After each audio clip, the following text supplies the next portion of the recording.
polarized universe around this issue is to step back and say, well, what is this actually? And when you do, you realize it's kind of an uncomfortable collision between old energy norms and a growing awareness of how the planet works. That, if you keep adding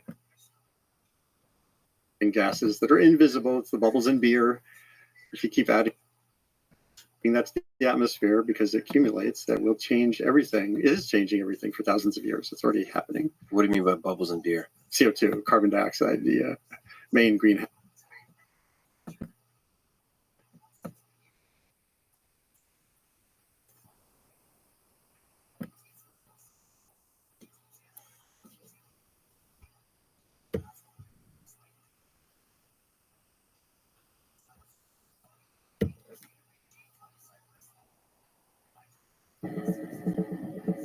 Joe Rogan Podcast, check it out. The Joe Rogan Experience. Train by day, Joe Rogan Podcast by night, all day. Hello, good to see you again. Nice to see you. What is the latest in the world of Ryan? Like, other than the fact that you're about to have a child, which congratulations on that. Thank you. What?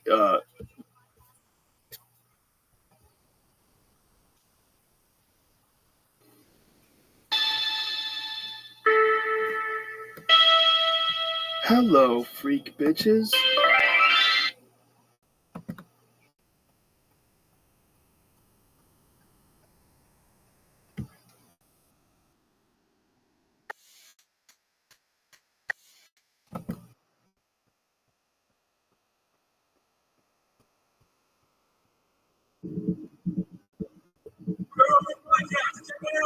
The Joe Rogan Experience. Train by day, Joe Rogan Podcast by night, all day. I go to this dermatologist. Oh, Yeah, a little exorcism, because they've been bothering me a bit. And a couple of years ago, I had a bit of a cancer scare on my head. Because I have a birthmark here that you don't really see. And there was a mole there. And I kept, as my hair got a little thinner, I would use a comb, and caught it one time, and it opened it. And so I kind of kept picking at it when it became a scab, and I kept picking over the course of like 6 months. And then I went to see this dermatologist for the first time in LA, and I said, "Yeah, I've got a little bit of I've been trying not to scratch it, but I'm a bit worried about it. It's been like 6 months of me being an idiot, because it just was really irritating."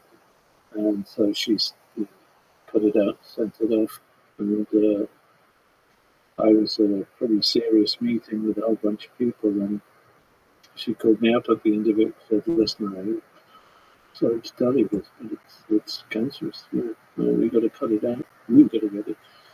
And I just went completely numb at that point and freaked out, because I just thought, what does this mean in the bigger picture?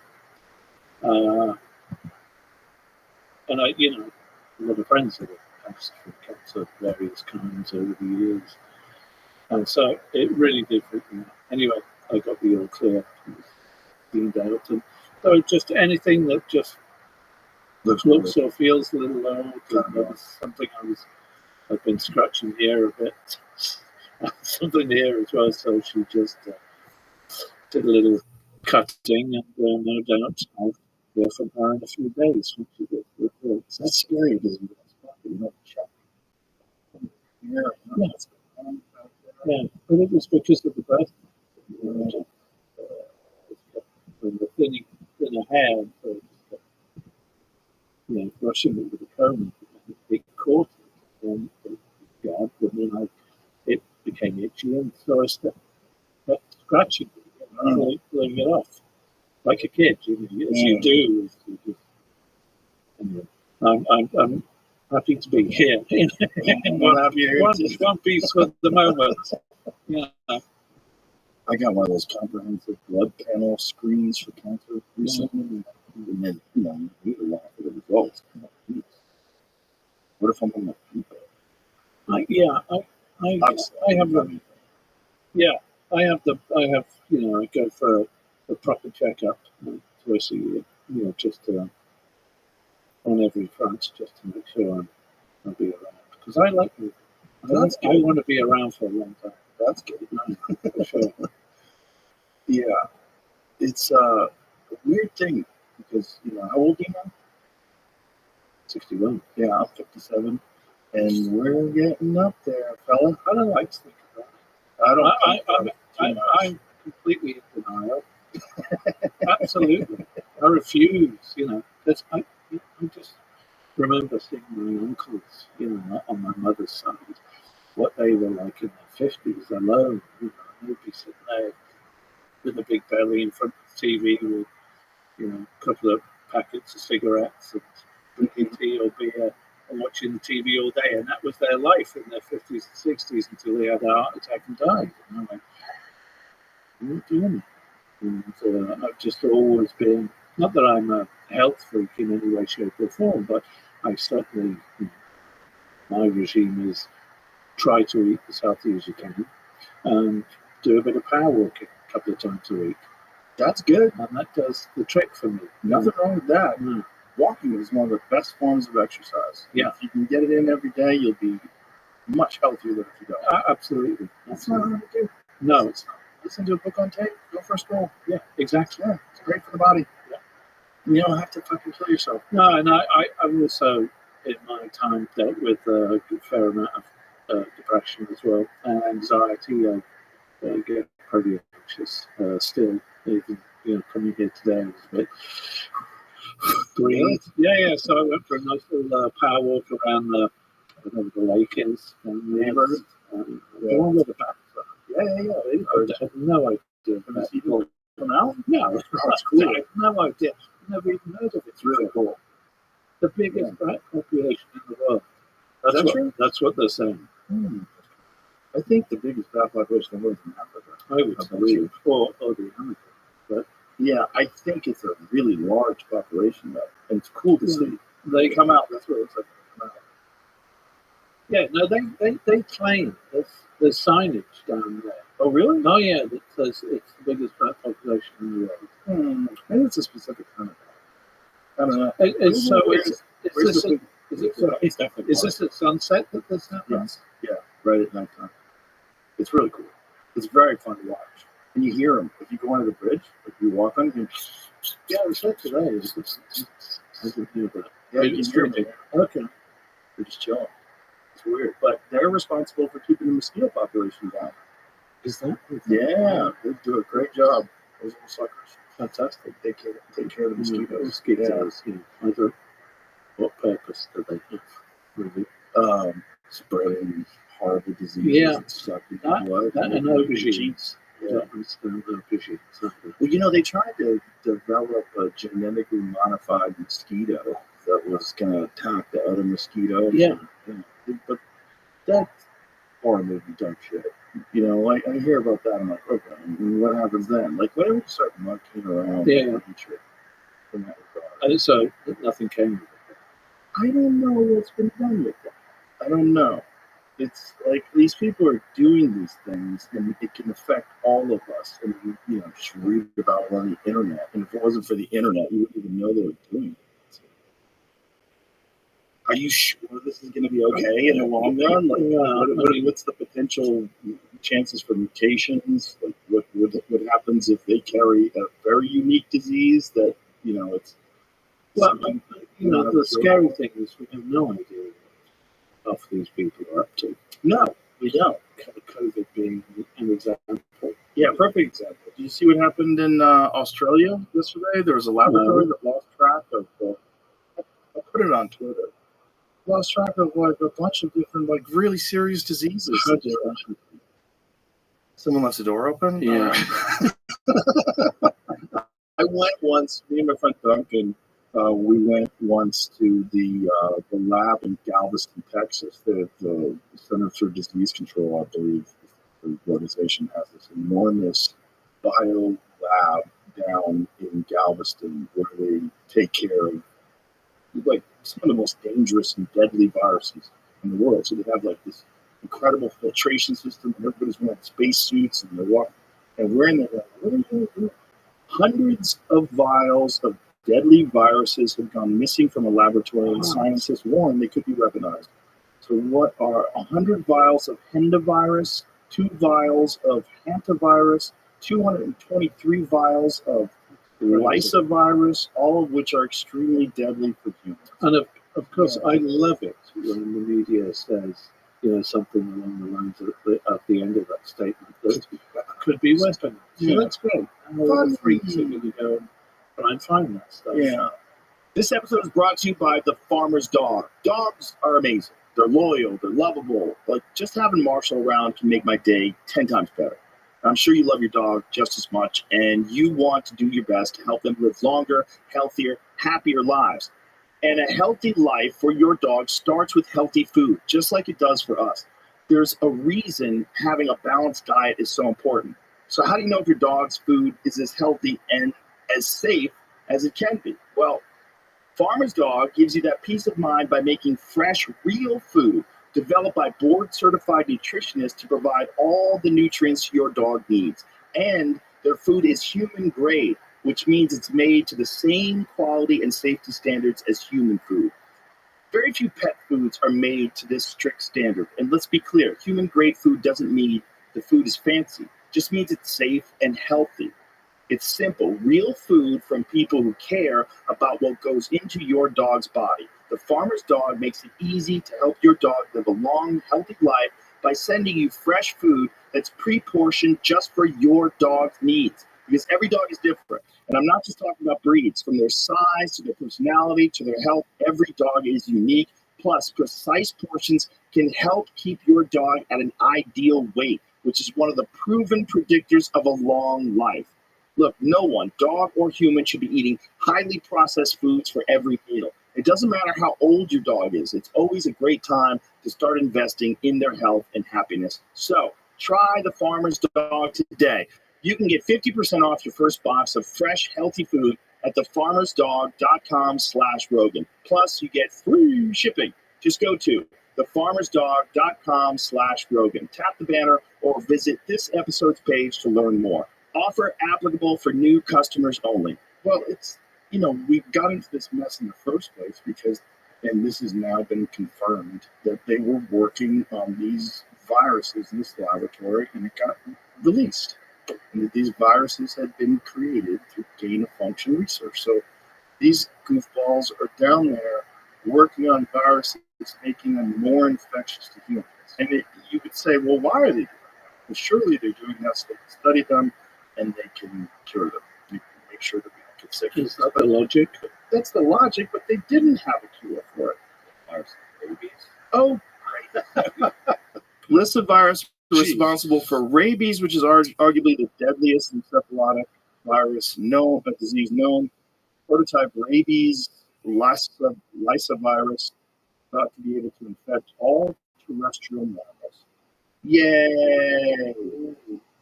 What a good thing to just have laying around. I mean, that's like the opening of 28 Days Later. Yeah. The new one. Have you seen the trailer for the new one? There's a new one. 28 years later. No, come on. Yeah. Billy Murphy's back. Let's go. Yeah, I'm in. That's the greatest zombie movie. It's the greatest zombie movie for sure.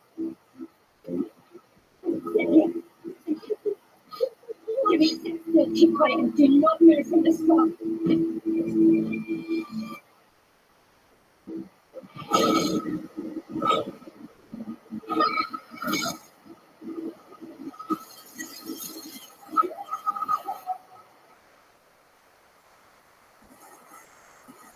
7, 6, 11, 5, 9 is 30 miles a day, 4, 11, 17, 32 the day before. Boosh, boosh, boosh, boosh, moving up and down again. There's no car in the war. Also on my phone. Really? Just that. I mean, not with the lenses. Moving up and down again. Then the map of what to do. Let's go to the war.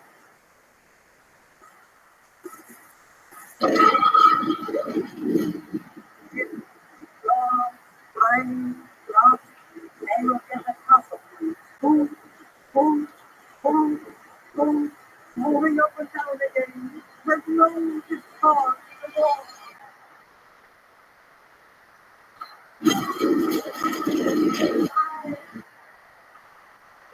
Jeez. I woke up relatively calm and peaceful this morning. A little bit of Well, pre-podcast oh, anxiety, yeah, you and know. now you're worried about the end of the world. Jeez. Welcome to the show. Thank you very much. Thank you. I didn't know what to expect, but I'm terrified of these eggheads messing around with all these things. I really am, because it seems like what we know now is that there wasn't a ton of oversight.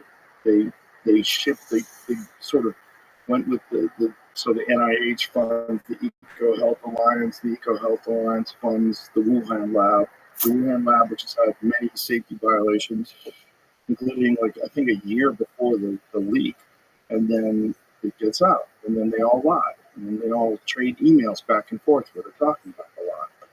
They go in front of Congress and they lie, and now they're talking about giving Fauci a mass pardon, a preemptive pardon, so he doesn't get charged. It's a whole thing. And then there's another one today where the Biden administration is keeping the emergency classification of COVID to 2029, so that they can avoid being attacked for the Emergency Use Authorization Act. It's all creepy stuff because there's money. It's all money, right? There's money involved in this. There's these people that are working on viruses. Well, the way to get funding is you have to work on viruses. So whether or not I don't think they're evil people, but I think these people, this is what they studied in college. This is what they went to university for, and now they're studying it. And what's the best way to study it? You actually have to have funding. You have to have a lab. And you start doing it. And so who do you do it for? You do it for the Defense Department, because they want to work on weaponizing viruses. This is a real thing. This is one of the scariest things. It's fucking terrifying. I did a television show once where we talked to this guy from Russia and from former Soviet Union, where he was talking about how they had literally giant vats of anthrax. They had enough anthrax to literally kill every fucking human being in America, and that they were working on viruses, all these deadly diseases. to be honest with you, I'm quite surprised we're still there. It's pretty Shocked shocking. with what's already happened and what the potentials are. It's staggering. Well, if you think about all the things that we've gone through where we just barely missed a total disaster, the Cuban Missile Crisis, and then there was the one time where there was they thought that the United States had launched a missile at Russia, and they were very close to responding. It was just a glitch. One guy, just one clear-headed person, decided not to launch. Yeah. And this was in the 60s. Yeah. This is it's so terrifying. Yeah, we're so close all the time, really. That's why one should just try and have a happy life wherever you can. That's for sure. The problem with that is if you don't speak up, and if no one reacted to any of this COVID-19 stuff, if no one reacted to the Orwellian censorship complex that was established to try to silence people who are critical of the narrative that they were pushing, Sure. We would all be fucked. You kind of have to pay attention now, unfortunately. No, I agree. I live my life. You with my family and my friends. No, of course. Enjoying myself. We all do. No, it's good to be aware. No question about that. And but there's also this part of me that goes, yeah, but this is what the universe provides you with. The universe provides you with this very unique balance of good and evil, and the evil exists to appreciate the good and to motivate the good. no question. And there's always going to be both. It just seems like there's always going to, until we reach enlightenment, till Jesus comes back, the aliens land. That into a balance, isn't it? Yeah. Trying to do the balance as best as you can. Yeah. What do you do? What's your balance and routine? Do you feel like you get a little sideways? It's but it's back to getting out into the fresh air and walking. Yeah. I mean, that really does, or even photography. Just my number one go-to is I'm a biker. I've been a motorcycle since I was still in my early teens. So to really blow the cobwebs out, it's getting on the bike and just riding somewhere I've never been before. I just look at a map and go, that looks interesting, and I just go. And That wasn't so fun, but it was bulletproof and made out of metal. have you I'm scared of motorcycles. really? Well, it's the other people that's done. That's exactly right. Yeah, but you have to. I believe you have to have a heightened awareness to be a bike control. Also, do you have a loud bike? So people can hear this? Yeah, I've had a few loud ones, and I used to have at the moment I ride a Triumph, a couple of Triumphs. Oh, nice. One that looks like an old school, but actually works. And then I thought I was never going to be one of those guys that ever kind of rode one of those 50s, the sort of adventure bikes, With the saddles, with the kind of, but the relative half fairing. But I when I go for a ride and these random rides, I can be gone up in the mountains with no signal for 3.5, 4 hours, and there has been an occasion, and several in the past, where without signal the bike has had problems, and it gets pretty scary when you're in the wilderness and you've got no backup. I had an oil leak with a brand new bike and no signal, and I was literally rolling down until I could, just to survive, make it to whatever little village I could find in France. Oh, wow. So I tend to go up in the wilds back there, and so I decided also my backside after 3.5 hours on one of the older style bikes is pretty painful. So I just happened to look at one of the Triumph adventure bikes. What do they look like? Can you tell us what it is? So that's what my old bike looks like. That's actually my old bike with my old friend riding. And that's the one where your ass kills after a couple of hours. But so those are the kind of views I've got. Those are in the middle of nowhere. Are these your photographs? Yeah. These are just quickies on my phone.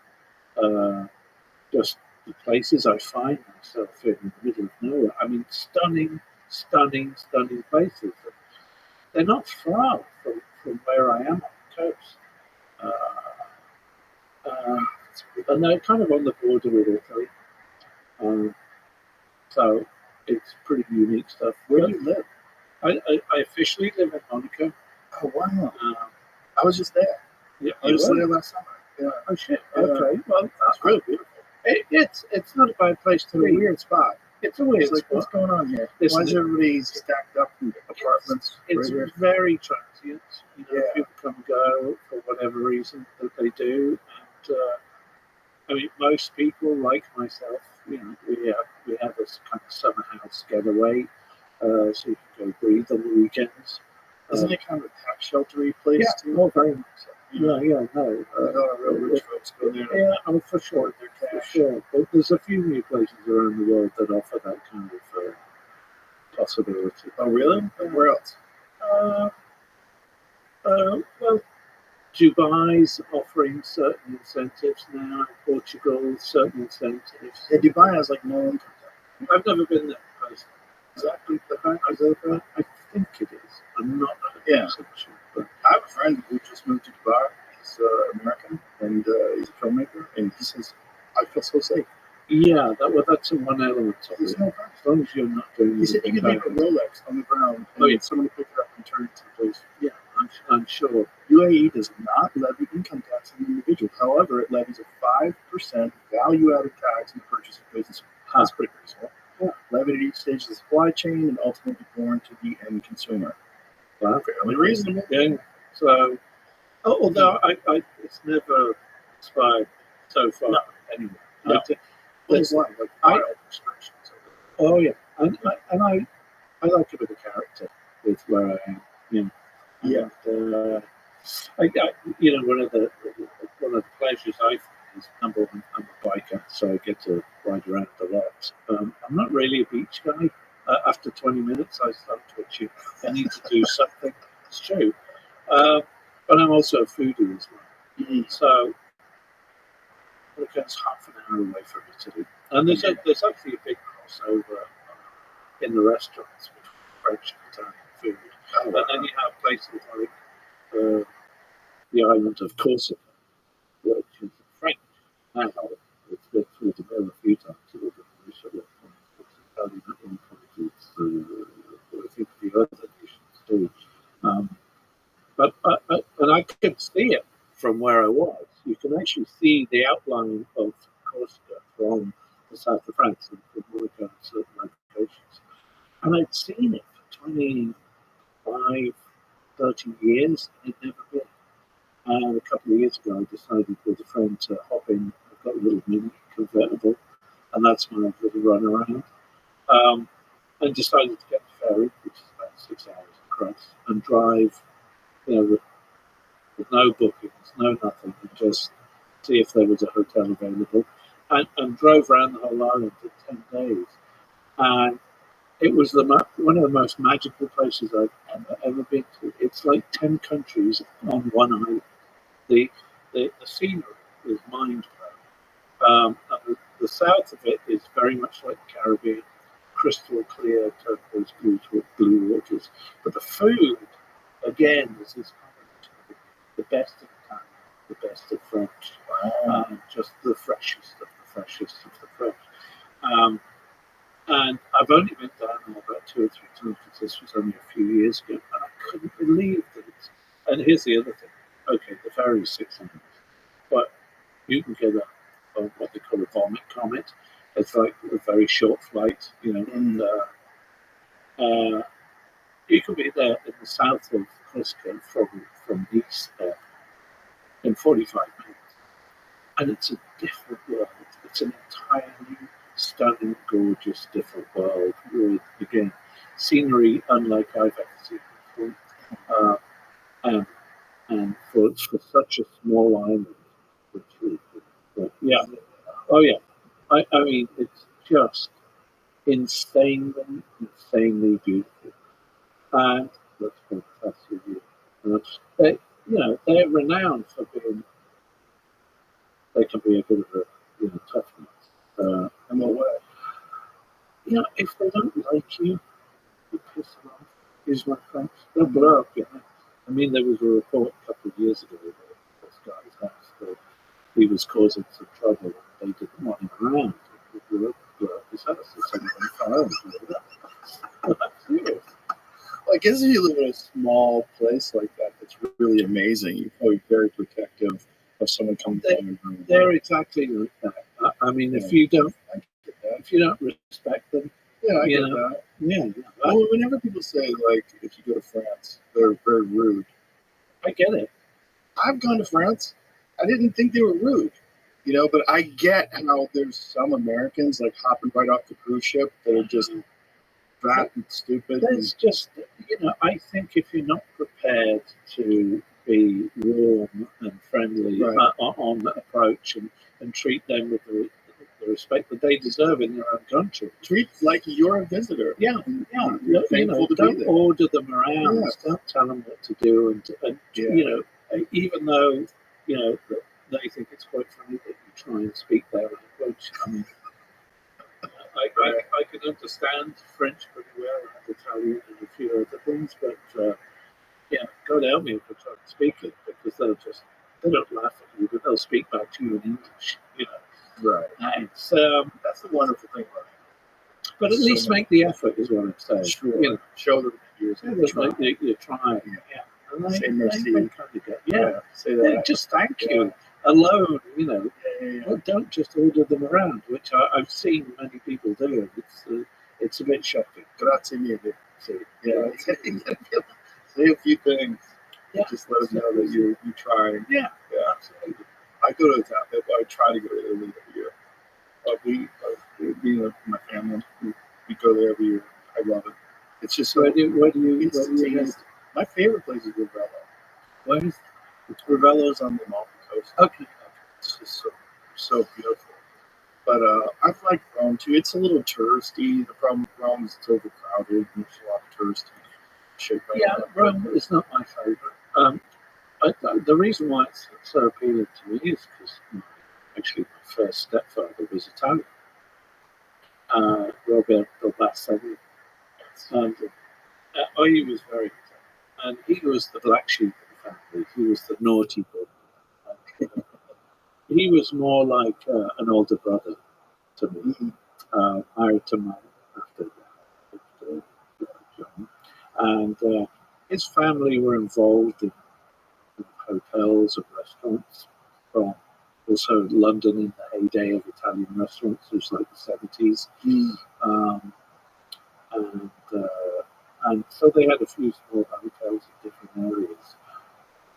So whenever I went to school in London, or England at that time, we'd take these little trips to Cortina or above Milan, with a town called Foppolo that I used to go, unknown stores.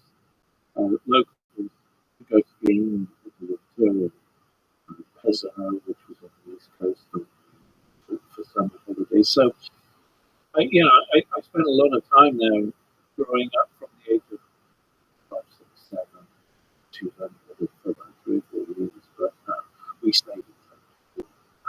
I used to go and visit him all the time. It was a laugh. Of course, sadly, his lifestyle killed him. And a couple of heart attacks, I didn't believe. That wasn't a good time. Yeah, he was having too much of a good time, I'm afraid. But I miss him dearly. He certainly was one of those characters that you admired.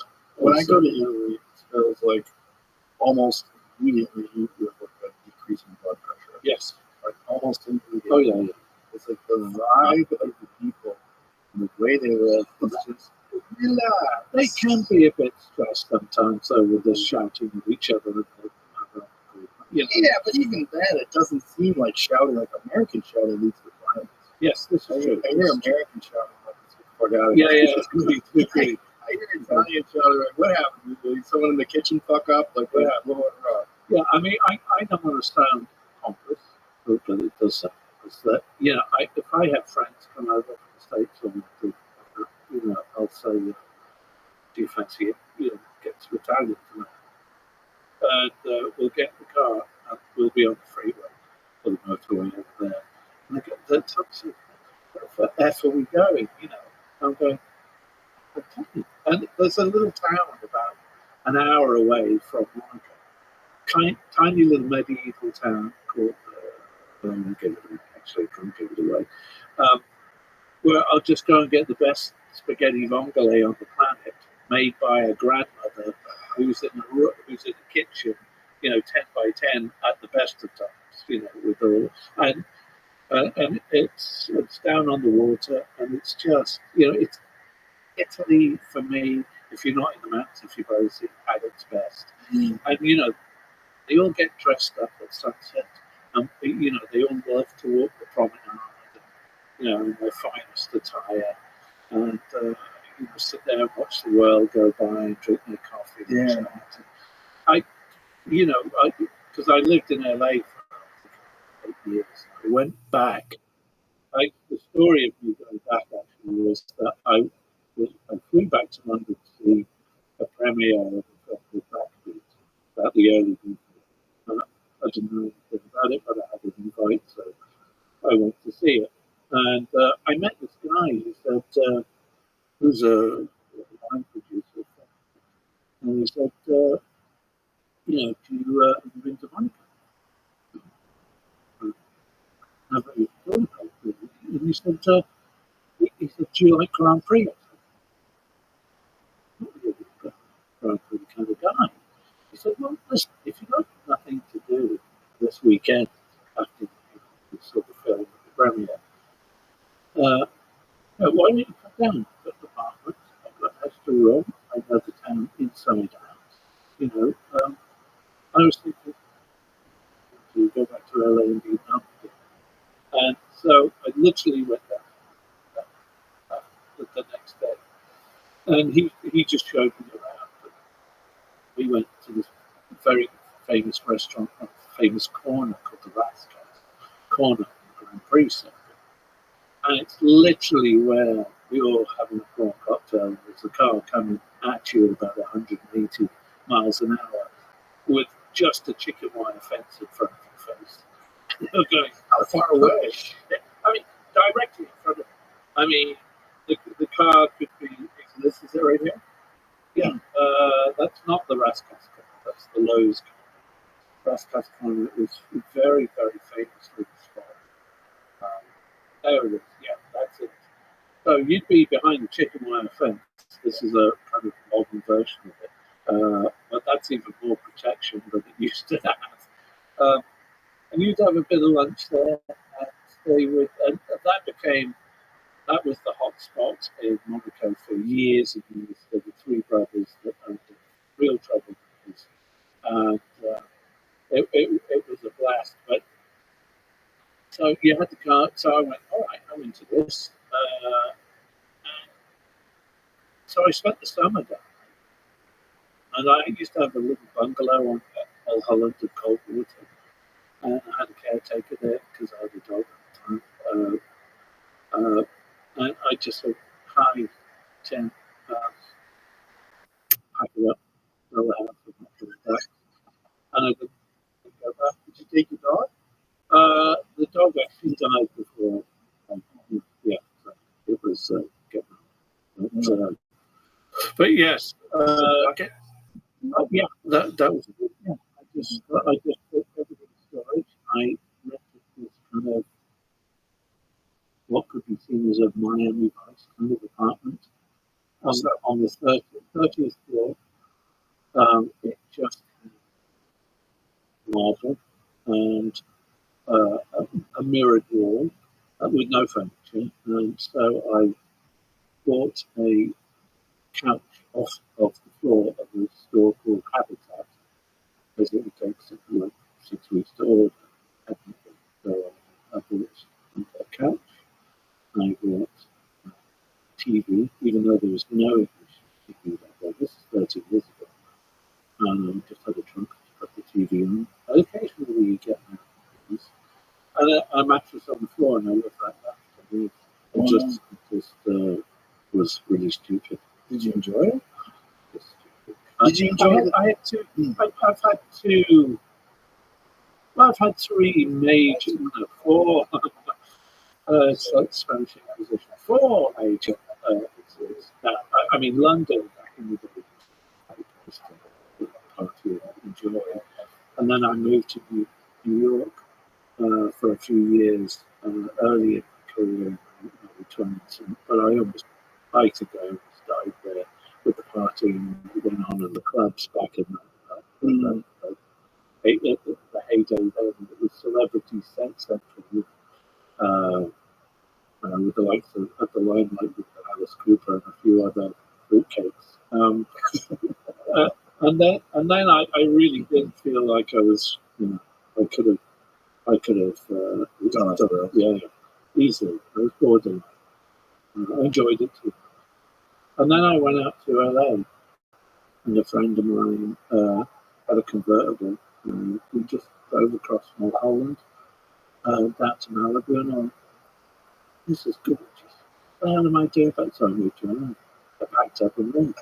And that's it. I did exactly the same thing. I found a bookstore and I just was there until I could get myself situated. I think I met you in LA. Are you still? 1993. That's a good possibility. That would have been mid to end of my term out there. I was doing something for MTV, and you were one of the first celebrities that I met. I met Rico Suave and a couple of other people. Yes, because I was early in on the MTV stuff. The label I was with was pushing whatever, throw me on whatever was available. I was with this woman who was executive at MTV, and she was taking me around and showing me LA. I'd never been there. And I didn't once for a martial arts competition, here was, and she took me to this nightclub, and you were at the front door about to get in. And I was like, "Holy shit, she's doing it Which one it was? No, I don't. I remember very little. There was I with some fruit cakes, I'm sure. I don't remember. I just remember like, oh, it's a nice guy. This is John Lennon's son. Crazy. All right. Because, I was coming from New York. Looks like we're live. What? George is already here. We're coming. Hi there. I was like, this is so strange. This is strange. And through Badgers, the family home, anyone.com.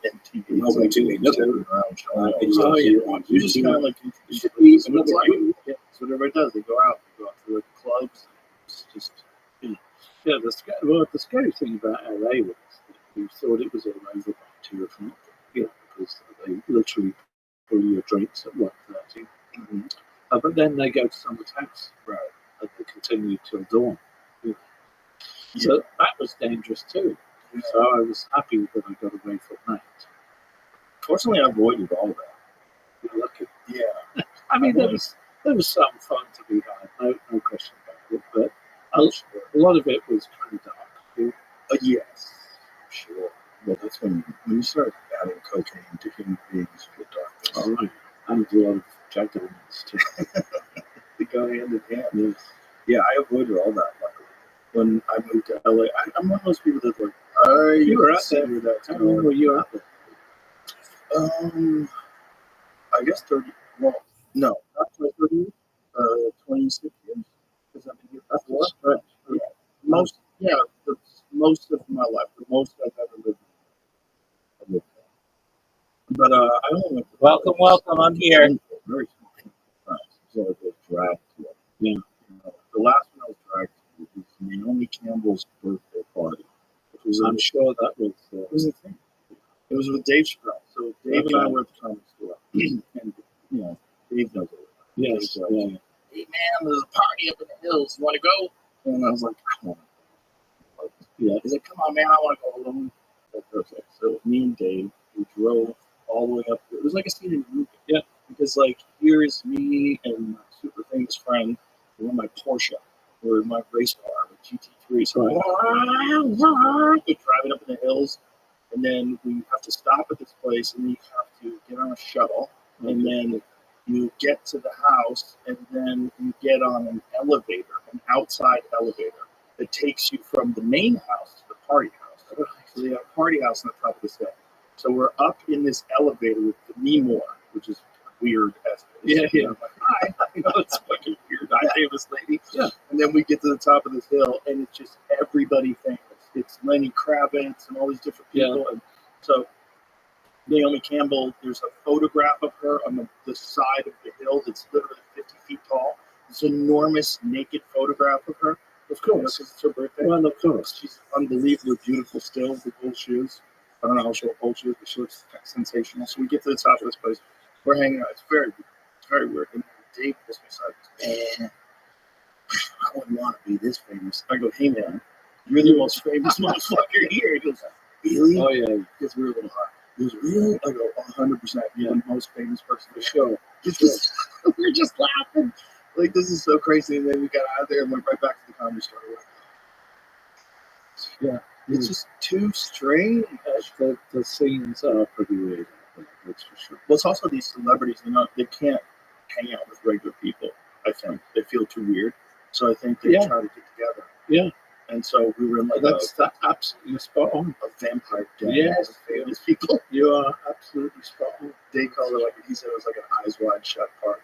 Like, that's what it feels like. It feels like you're in a secret fraternity. No, there's a few that I've left that I felt very comfortable being.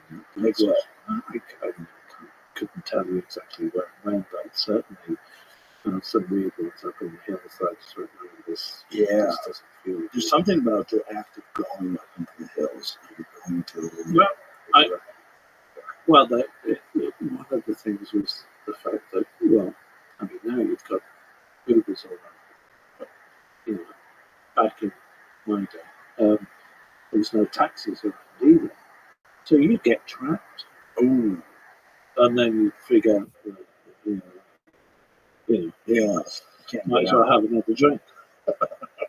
And that's what would happen more often than not. So it's kind of better not to.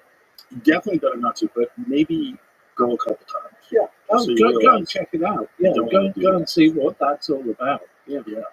Many people have lost it's their messy. time. Oh yeah, They've lost their time to these places. it's very So it becomes a part of your life and your lifestyle. It's deeply unhealthy, both. It's physically unhealthy, but it's also like spiritually unhealthy. Yeah.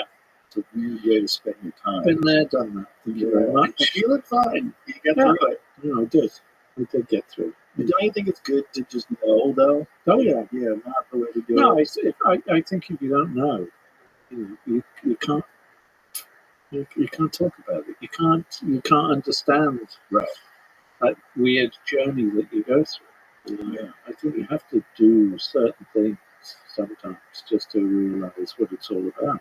Well, LA is It's that balance thing. It's the light and the Yeah. dark. LA is so particularly odd too because everyone's chasing this very specific goal of notoriety. Like it's success, but success is it's quantified by notoriety.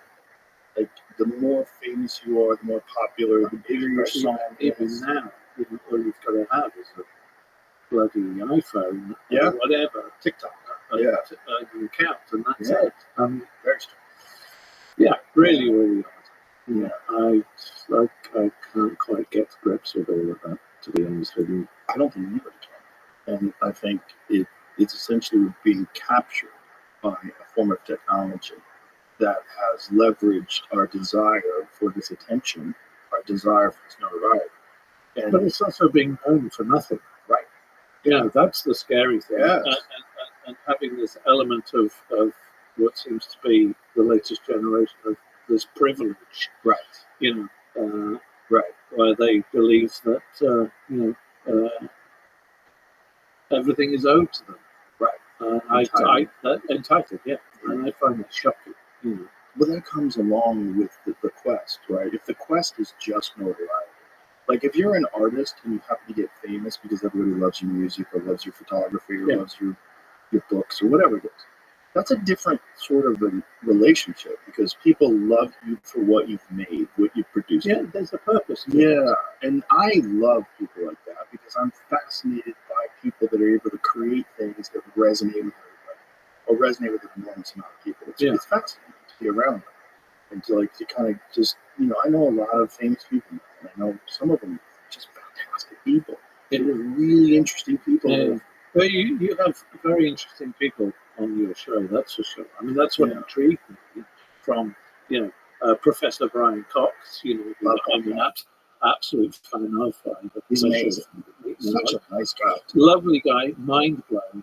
Mind-blowing. Too much information for my good. It's so funny. I was talking about him with a friend of mine today, and my friend wasn't aware of him. And I had just done a podcast with him. And so and I'd gone to the club from the podcast. I'm like, oh, this guy blew my mind. Yeah. I've had him on several times, and he's always amazing. And my friend looks at the photo. He goes, "What does it look like?" I told him.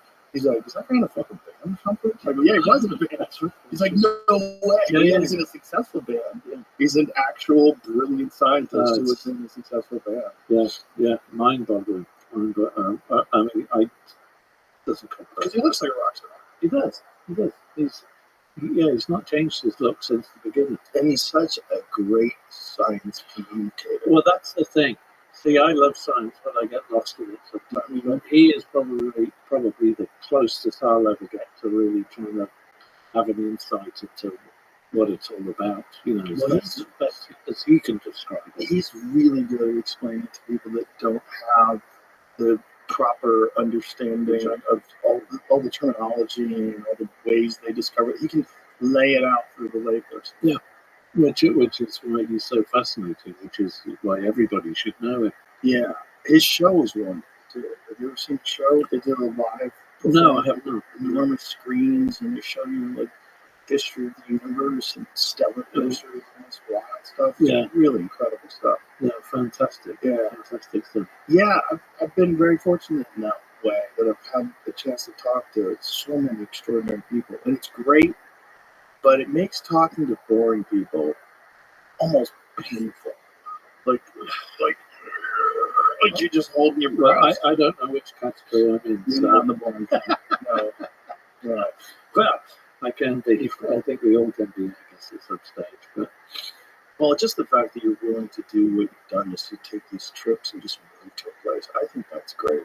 I think people need more of that in their life. I think you could see the world from your neighborhood and from where you live. You get a really distorted sense of this experience, this very unique experience of these bizarre thinking creatures interacting with each other on this isolated planet that's hurling through the universe. yeah. And you could think that you kind of understand the experience until you go to other places. Well, I see you're a big fan of Bourdain as well. Yeah. And I loved his show. So I still watch him all the time. It's just what he discovered and how he entrenched himself with the people that he went to meet and the conversations and the food. And just, that's my cup of tea right there. I think, how can you not want to do that, learn and love that experience? Well, he had such a infectious passion for different cultures and their food and the art of food. And he was the first guy that made me consider that cooking is actually an art form. I kind of knew it, but I didn't think of it. I kind of just said, "Oh, delicious food, awesome! Oh, this guy's a really great chef, awesome." Yeah. And then I watched his first show, No Reservations. Okay, duh, it's art. It's art you need. Oh yeah. Oh, that's why they're all weird and all tattoos and fucking weird earrings. Okay, they're artists. Okay, that makes so much sense. And I was like, oh, you ignorant fuck. You could never put it in that category. I just decided, no, that's just food. But no, there's an art to food. It's another level. Yeah, like the place you're talking about, linguine with clams, linguine vongole, which is my favorite dish of all time. Spaghetti vongole. Well, done, right? I promise that if you ever come back to Monty, as we call it, I'll drive you. Oh, I'll go. We'll go for spaghetti vongole and hope the dear grandmother's still alive. It also makes me angry because when I eat pasta and pizza over Italy, I don't feel like shit. And I come to America and I eat the same supposed things. And I can eat a friggin' salad here and put on weight. I don't know what's going on. I'm serious. Yeah, it's seed oils. Seed oils in the salad dressing, sugar. Yeah, all of that. Yeah. I agree. I live. It's a much healthier lifestyle without question. Oh yeah, the food hasn't been violated. Yeah, that's true. It's generally organic. You can eat pizza every day, pasta every day. Yeah.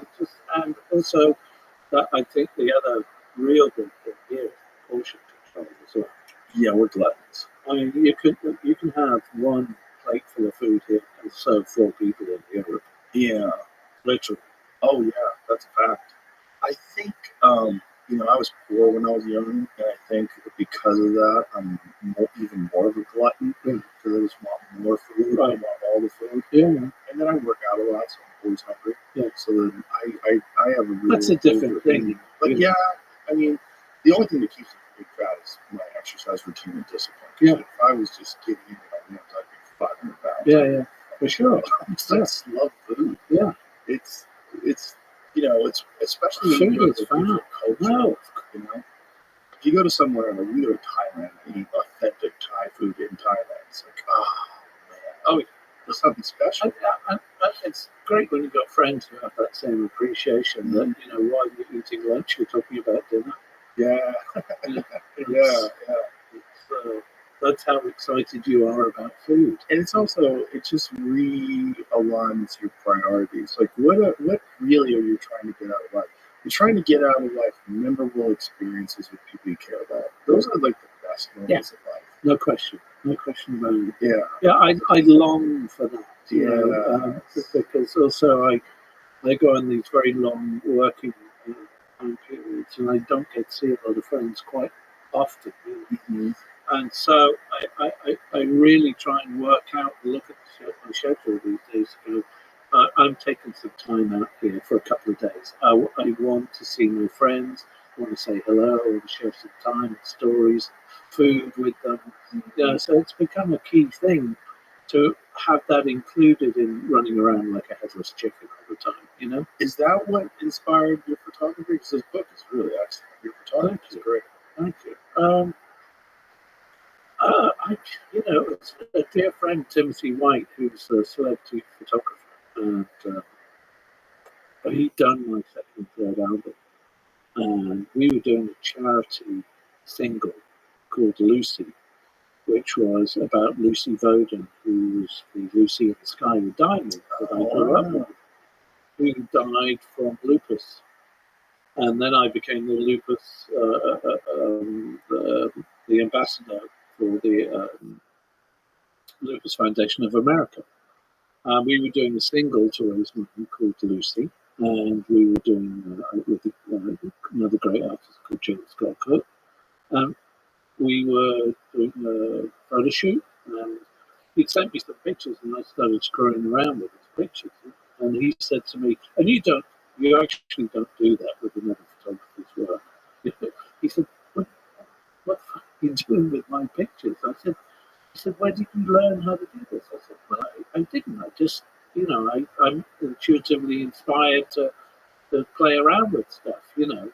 I'm still a big kid." So, and he said, "Well, do you have other photos? Do you actually have photos yourself that you've taken and worked on?"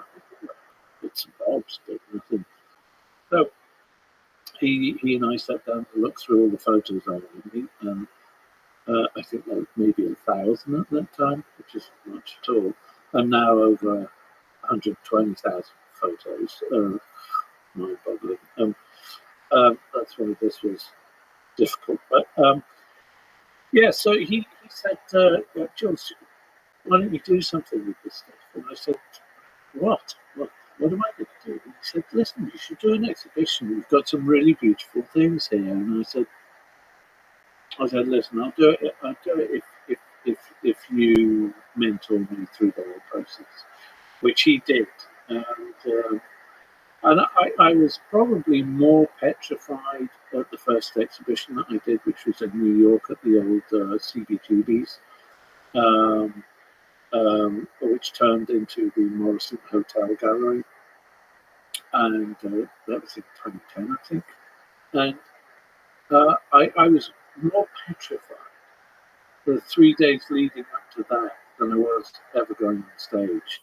Well, probably my first ever stage performance, which I did in Dallas at a rehearsal space that was done here for the first ever tour.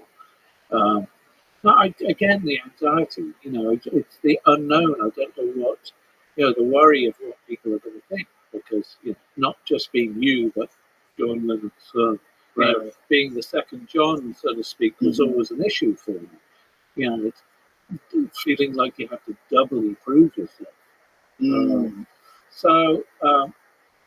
And literally an hour or two before the opening as well, there was the most horrendous storm and downpour in New York, and I thought, "Oh, that's it. Nobody's coming." But to my utter delight, I had reviews from fine art photography magazines, etc., that gave me nothing but praise, and I was shocked, absolutely shocked. So I just continued doing that. I'm now over, I think, 42 exhibitions worldwide, and I just finished my biggest one in Venice at a museum over the last 3 months. And the book, I had approached other publications before, but been pretty much turned down by everybody. And then out of the blue, earlier this year, this company out of Berlin called Noise said, "Listen, do you want to do a photography book?" And I said, "Hell yeah." And they said, "Why haven't you done one before?" I said, "Because nobody gave me the opportunity." My friend, do you think that's because you're done and some? Like, there's a burden that is very unique to you. I certainly recognize that there's walls up, without question. What is that like? Like, what are the walls? Like, do you think it's just they dismiss you? Because something's going on. I mean, I've discussed this with Rebecca, and a few other people. There's occasions where I'll be totally blank. Like with the last album I came out with, Jude, which took between 5 and 30 years to write and record. It was old songs and new songs that I wanted to balance the sound. And it was at a time when I'd gone through a lot of changes myself, and I had decided to finally call myself be Julian.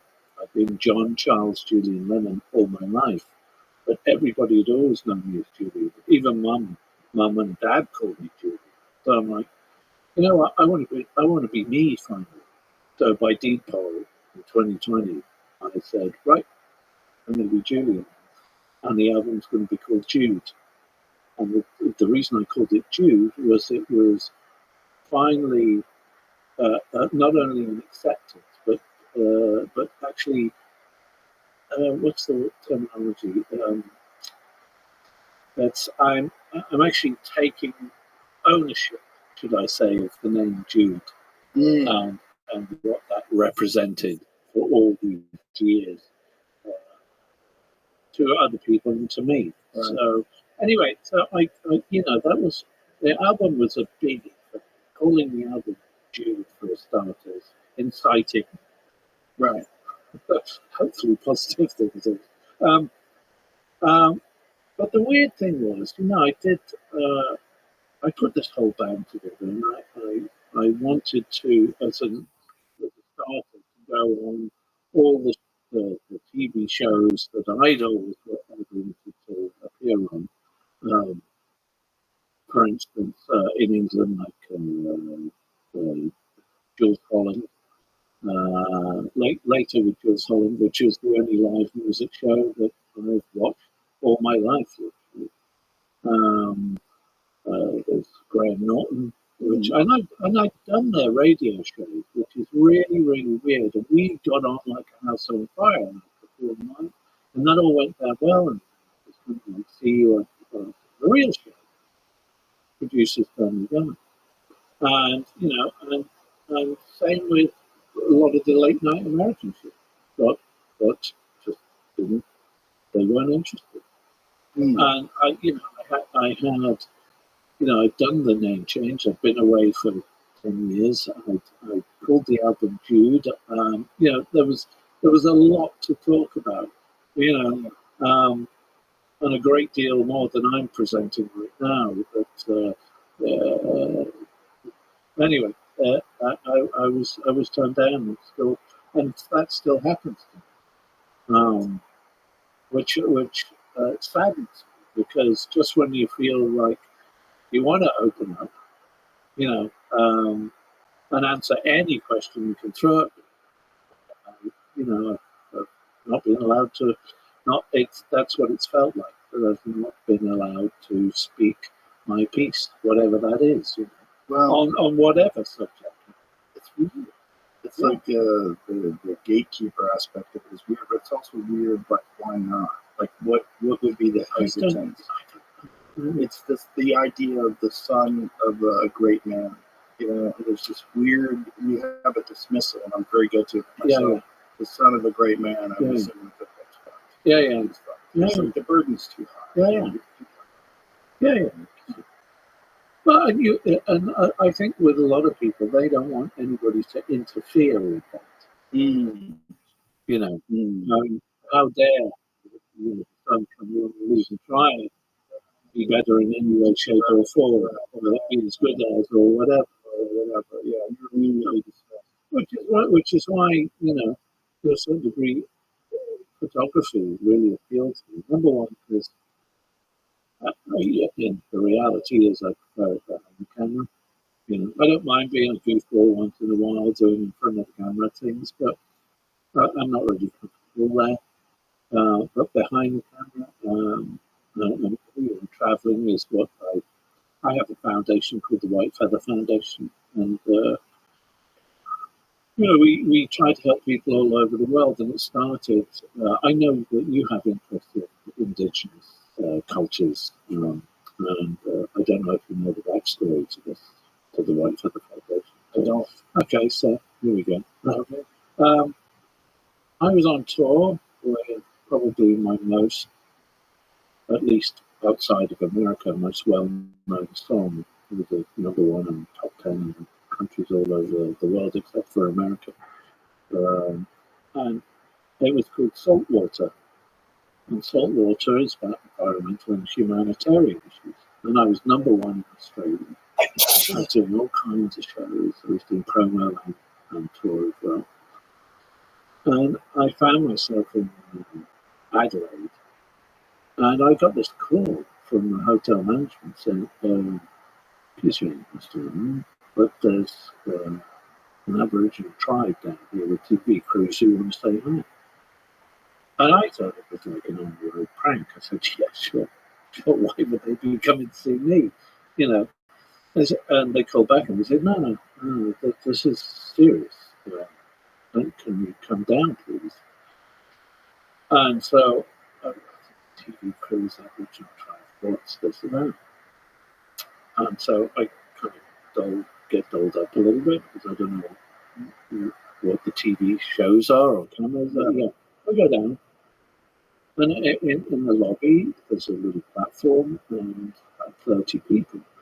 Half of them Indigenous, TV crews, a bunch of other stuff. And I honestly have no idea what it's about. And this woman, who was the elder of this particular tribe called the Moaning people, walked up to me and presented me with a male swan's white feather, which was about really big, and said, can you help us? You have a voice. Can you help us? And I just kind of went, well, do I just continue being the rock and roller, or do I step up to the plate, whatever that means? And so, what specifically did they want help with? Well, I'll tell you. Initially, I didn't know what their problems were. I imagined that it would be the same as most other Indigenous tribes around the world that have had issues, And they said, can you help us? And I said, I'll do it for the children. So I thought I was saying is the next generation. Try and anyway. So that this woman was called Iris. She was the elder. She's since passed in the last year or so. But I spent 10 years making a documentary with the best friend Kim Kindersley, who initiated this whole thing. And we made a documentary called Whale Dreamers, independent. We had no money really behind it, no sponsorship. We won about 8 international independent film awards, which was great. But the backstory to this is that Dad had said to me, and I couldn't tell you when or where, just was one of those times that we were together. He just said that, if something ever happens to me, that I'll let you know that to let you know that I'm okay, or that we're all going to be okay, will be in the form of a white feather.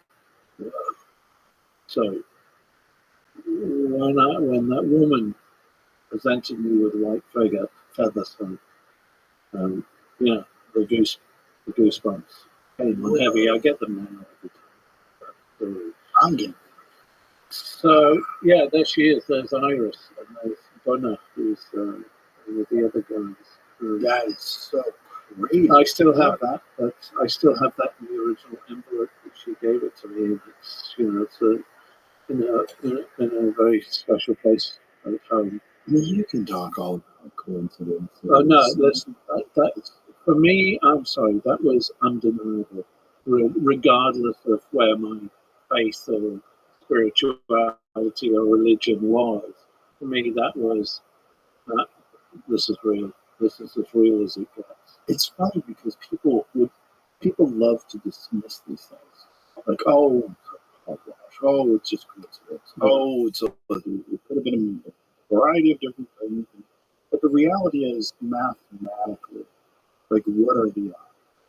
Just what are the odds that you would be contacted by an indigenous tribe, and they would bring you the very thing that your father said he would provide you as proof. Yeah, and I was in Australia, number one at the time, with Right. saltwater, the most environmental humanitarian film I've ever written and Right. performed. You Right. know.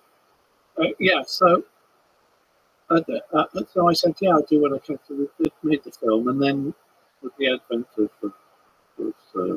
the internet, I thought, okay, we'll put a website together to sell the film. And I'd also said to my business manager, I said, if we make anything on this, I said I want everything to go back to the mining people. And he said the only way that can happen is if you have a foundation. So initially, the foundation was just a vehicle, just to pass money along. But I started the White Feather Foundation to have, again, a vehicle to sell the film. And then slowly but surely, I would start getting these emails from people over the years, over time. Sorry, they were, can you help us? And I go, really, foundation. I did this project, and I thought that was it. Anyway, there were lots of emails, and I finally said, well, all right, this is a platform. Let me see if I can. Okay, what am I interested in? What can I do? There's plenty of other charities out there. There's plenty of other people doing other things. But what can I do? What's most important to me? Indigenous tribes were the first, so the American people. And then, in fact, in the film itself, in Belgium, the director, the friend of the director, had already done a segment of the film where he grouped 80 of the elders of the world's indigenous tribes, 80 from around the world, around a fire, just filming, to talk about their plight and what they had in common. The fact that their cultures and land were being taken away from them, being destroyed, etc. So that became one of the first orders of the day: protect the learning, protect indigenous tribes around the world, try to buy back their lands and protect their cultures and their people, and try and support them in whatever way we can, which is what we continue to do in Kenya, going to different schools and health clinics, mostly girls' schools. I set up a scholarship in my mum's name, the Cynthia Lemon Scholarship for girls. So we send them to college and universities where they go to learn how to protect their people, their families and cultures. And so we support, we build health clinics and dormitories, and we do it because, the stories that I heard from these girls about having to walk to and from schools that took 3 to 6 hours, and they'd be exhausted by the time they got to home and to school, and that they, in order to get ahead, they had to pass certain exams. But they had the threat pretty much every day of being murdered, and they would literally stay in their own schools, sleep in the classrooms, and convert them to dormitories at night so that they felt protected. When they went home, they were doing 3 hours of chores every night before they could do any homework, and then go to sleep and then walk to school again. So you hear these incredible stories that you just realise how lucky you are. And so we try to help. Again, the indigenous, we do help with health and education as far as young kids, young girls across Africa, Kenya and Ethiopia, and also my last trip was to Colombia, to South America, to visit the Koji tribe, who were these insane people that chew the cocoa leaves. But they used to be fishermen years ago before the Spanish arrived, 1600s, and chased them off into the Sierra Nevada mountains. Yeah, it's cocoa.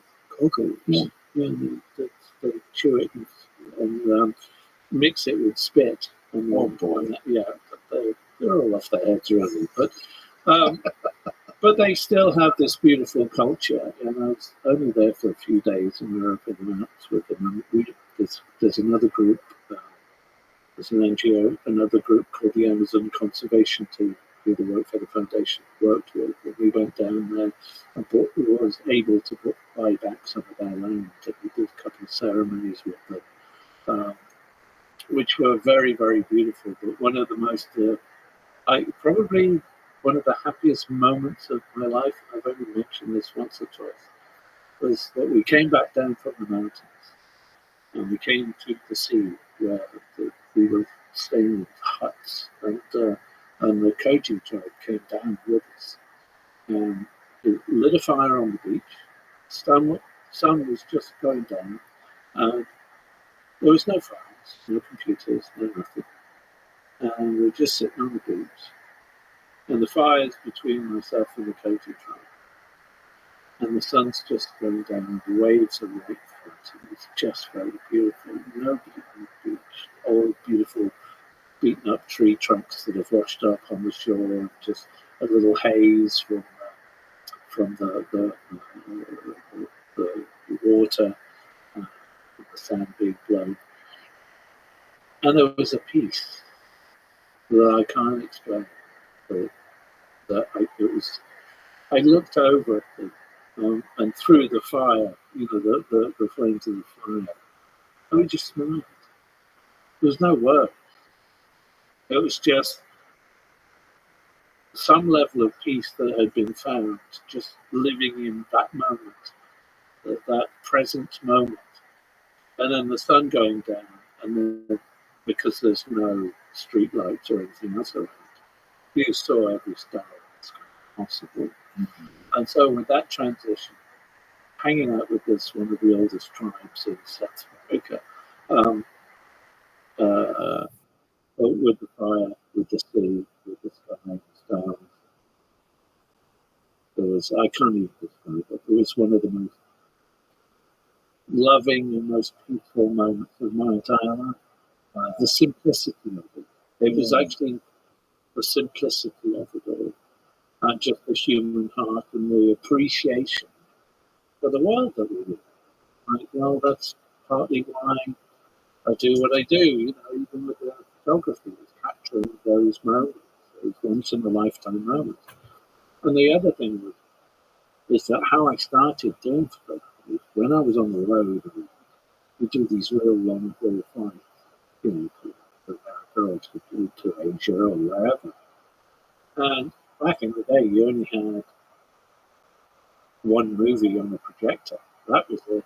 You didn't have TV screens or the iPhones or anything to watch anything. Right. So once the movie was done, you had a bit of food to eat. That was it. Most people would go to sleep. I would always be twitching, of course. So I'd be looking out the window and staring at the clouds. And I realized that, what I was seeing was literally just moments. And they would never be again. They would be gone, fleeting, that's it. Whatever that cloud, that light, that shape, that shadow, the colour, the beauty of that, the enormity of it as well was, so I started taking pictures of clouds. And I just thought that at these moments while everybody else was asleep on the plane, I'd be sitting there looking out, either thinking about everything that was on my mind in the world, or I'd be thinking of nothing at all, and I'd just be at peace. It would, again, like that moment in Colombia, just absorbing everything that I found to be beautiful that was surrounding me. So clouds were my thing at first. That was my moment to either get away or think about it. But mostly love that kind of element of freedom, space, and just, am I the only one seeing this? Everybody else is asleep. So, yeah, so I started taking pictures of clouds, and then I knew a few rock and rollers, so I started taking